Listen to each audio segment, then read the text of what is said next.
केते सुंदर पार्क आप देखिपे केते सौंदर्य केते फूल गछ केते एरिया भितर ये सब सौंदर्यकरण होईटा हूँ नुआ अवतार आमर संबलपुर माँ समलेई मंदिर जगह वर्तमान केते सुंदर भाव में सब देखु यहाँ हूँ पार्किंग प्लेस एठी शौचालय भी फ्री रे अच्छी पार्किंग भी बहुत बढ़िया बनी जाइए आउ वर्तमान आम आसिक पहुँची जाइलु रेडी हो यहाँ देखो मो गाड़ी केते सुंदर एबे हो जाए बर्तमान आम जीवु एबे मंदिर दर्शन करिया माँ समलेई मंदिर आग अपेक्षा बहुत बदली जाइए आपण जदि बर्तमान नुआ आसी ना तो आसन थे देखिकी जातु केते सुंदर से चेंज हो जाए सब माँ समलेई पीठ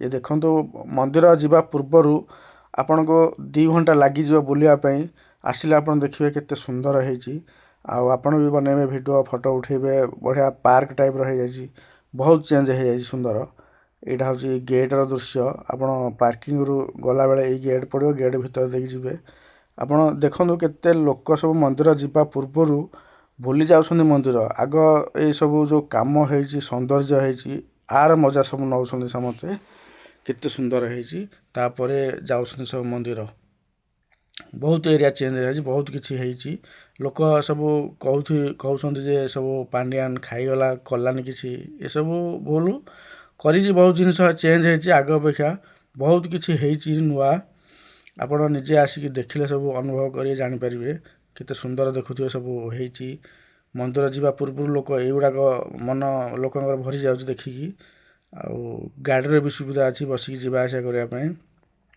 सब प्रकार सुविधा हो जाए डिजाइन हो जाए एकदम नुआ रूप से आगुरी तो किसी भी नाला केवल मंदिर को भीतर थिला किसी भी रास्ता को भी देखा जाएनी आउ गाड़ी पार्किंग करने बेसी सेमती सुविधा नाला गाड़ी पार्किंग करके गोटे गली रास्ता थिला जीव मंदिर पाखे किसी भी जना पड़ा आगुरी बर्तमान केते सुंदर हो मंदिर जावा पूर्व आप 2 घंटा एमती टाइम पास करदे भितर एत सुंदर सब सौंदर्य होपर आउ मंदिर को जावाई सब लाइन सुविधा हो जाए बहुत बढ़िया होती माँ का समलेई संबलपुर पीठ ये सब लोक मैंने देखो लाइन सब छिड़ा दर्शन करने बहुत बढ़िया सुविधा हो जाए आम तो सकाल सकाल आसिक पहुँची जाइए आमर बेसी लंबा लाइन नहीं बहुत कम लोक अच्छा बहुत बढ़िया लगला मंदिरटा कहीं आम आगुरी देखी किसी भी नाला एत सुंदर देखिक आमको बहुत खुशी लगुच आम भी अपेक्षा कर लाइन रे जीवु मंदिर भीतर को दर्शन करूँ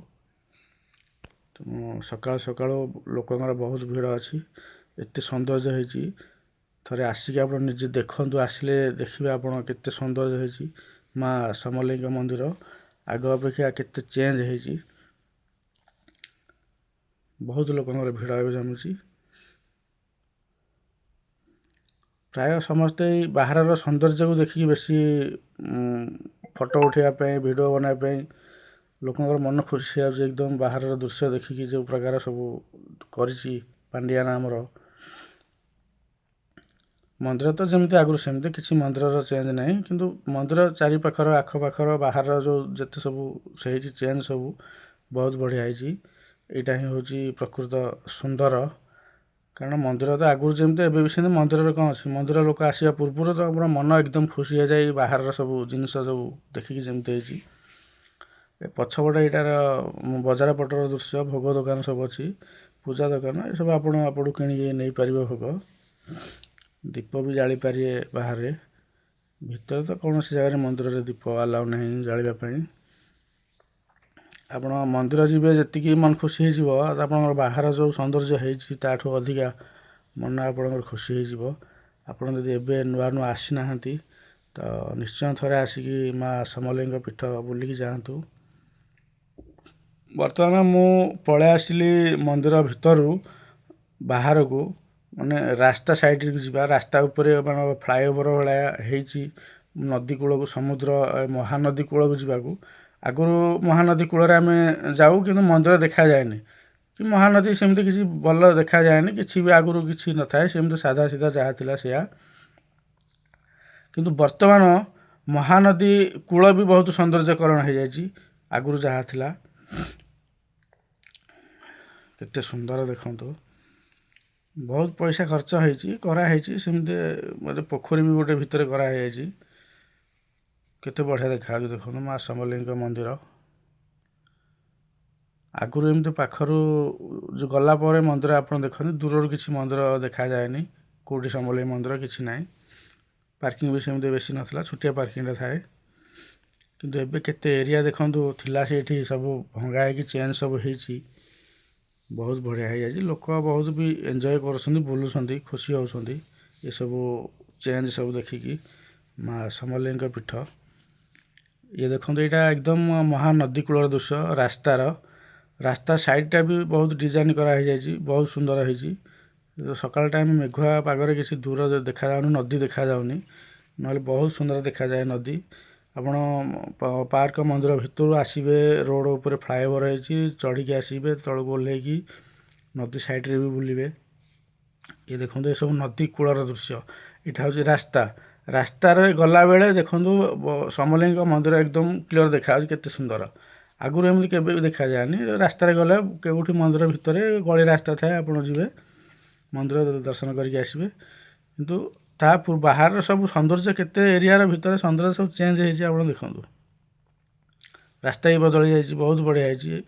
ଭିତର ବାହାର ଏକଦମ ପୁରା ଏରିଆ ପୁରା ଚେଞ୍ଜ ହେଇଯାଇଛି। ମା ସମଲେଇଙ୍କ ପୀଠ ବହୁତ ବଢ଼ିଆ ଲାଗିଲା।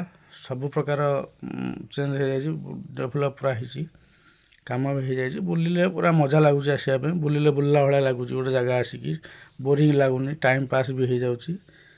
ତେଣୁ ଆପଣ ଯଦି ଏବେ ନୂଆ ଆସିନାହାନ୍ତି, ଆସନ୍ତୁ ଗୋଟେ ଥର ବୁଲିକି ଯାଆନ୍ତୁ। ମା ସମଲେଇଙ୍କ ପୀଠ କେତେ ସୁନ୍ଦର ହେଇଛି, କେତେ କାମ ହେଇଛି, କେତେ ନୂଆ ନୂଆ ଜିନିଷ କାରୁକାର୍ଯ୍ୟ ସବୁ ହେଇଛି।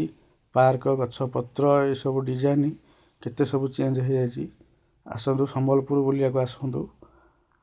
ଆଉ ଆପଣ ଆସିକି ଏକଦମ ସକାଳୁ ପହଞ୍ଚିବେ, କିଛି ଅସୁବିଧା ନାହିଁ, ସବୁ ପ୍ରକାର ସୁବିଧା। ଲାଟ୍ରିନ୍ ବାଥରୁମ୍ ଟଏଲେଟ୍ର ବି ସୁବିଧା ବହୁତ ବଢ଼ିଆ ହେଇଯାଇଛି, ଫ୍ରିରେ ଅଛି। ଆପଣ ଫ୍ରିରେ ଯାଇପାରିବେ ଟଏଲେଟ୍ ଭିତରେ, ଗଭର୍ଣ୍ଣମେଣ୍ଟ ତରଫରୁ ତା'ର ସୁବିଧା କରାଯାଇଛି। ଗାଡ଼ି ପାର୍କିଂ ଏରିଆ ବି ବହୁତ ବଡ଼ କରାଯାଇଛି, ଗାଡ଼ି ପାର୍କିଂ କରିବା ପାଇଁ। ଏଇଟା ହେଉଛି ନଦୀ କୂଳର ଦୃଶ୍ୟ ଏକଦମ। ଆପଣ ମନ୍ଦିର ଯିବା ପୂର୍ବରୁ ତ 2 ଘଣ୍ଟା ଟାଇମ୍ ପାସ୍ କରିବେ ବୁଲିବା ପାଇଁ, ଆପଣଙ୍କ ମନ ବୁଝିବନି। ତଥାପି ଆହୁରି ମନ୍ଦିର ବାହାରୁ ଆସିକି ମନ୍ଦିର ଭିତରୁ ଦର୍ଶନ କରିକି ଆସିକି ପୁଣି ଆପଣଙ୍କୁ ବୁଲିବା ପାଇଁ ବହୁତ ଇଚ୍ଛା ହେବ, ବହୁତ ଭଲ ଲାଗିବ। କାରଣ ସେମିତିକା ବୁଲିବା ଭଳିଆ ସବୁ ଡିଜାଇନ୍ ଜାଗା ହେଇଛି, କରାହେଇଛି, ଚେଞ୍ଜ କରାହେଇଛି। ସବୁ ପୁରୁଣା ଯାହା ଥିଲା ସବୁ ନ୍ୟୁ ମଡ଼େଲ୍, ନୂଆ ଅବତାର ଏକଦମ ହେଇଯାଇଛି। ବହୁତ ବଢ଼ିଆ ଲାଗିଲା ଭାଇ, ବହୁତ ବଢ଼ିଆ ଲାଗୁଛି। ଆପଣ ବି ଆସନ୍ତୁ, ବୁଲିକି ଯାଆନ୍ତୁ। ନୂଆ ଅବତାର ମା ସମଲେଇଙ୍କ ପୀଠ, ଲୋକମାନେ ବହୁତ ଖୁସି ଦେଖିକି ଯେଉଁ ଚେଞ୍ଜ ହେଇଛି। ତେଣୁ ଯେଉଁମାନେ ସବୁ ଦେଖିବେ ଏସବୁ ସିଏ ବି ବୁଝିପାରିବେ କାମ